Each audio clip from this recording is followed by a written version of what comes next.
Terima kasih Anda masih bersama kami di Rumah Pemilu. Saudara, diduga beda pilihan caleg dengan kepala desa, sejumlah staf desa dan kader Posyandu Desa Mati Rotasi Kabupaten Sidrap, Sulawesi Selatan dipecat oleh kepala desa setempat. Mereka pun melakukan demo di depan kantor desa pada Rabu siang.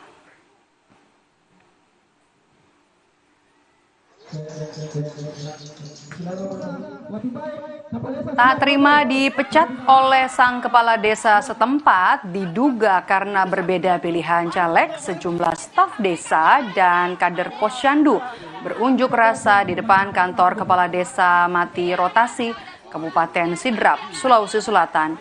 Para pengunjuk rasa ini, saudara, berencana untuk menyerahkan bukti ketidaknetralan kepala desa karena memaksa mencoblos calon anggota legislatif tertentu kepada staf dan kader Posyandu pada pemilu lalu akan dilaporkan ke Bawaslu Kabupaten Sidrap.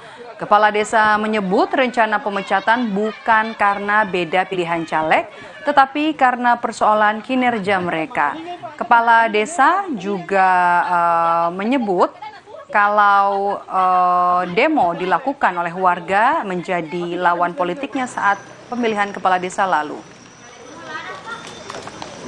Apa yang dia katakan pendemo tadi itu Pak, saya tepis kalau dia ada kaitannya dengan caleg. Dia itu hanya mengkambing hitamkan caleg karena situasi dan kondisi awal apa yang saya katakan bahwa ini luka lama terbawa sampai sekarang. Maksudnya luka lama? Luka lama sejak dari pemilihan kepala desa. Ini kubu-kubu sampai sekarang masih berjalan. Intinya lawan politiknya lawan Bapak. Politik saya dari awal. Saudara, diduga perolehan suaranya hilang, seorang calon anggota legislatif DPRD Lombok Tengah dari Partai Golkar ini ngamuk saat rapat pleno rekapitulasi suara.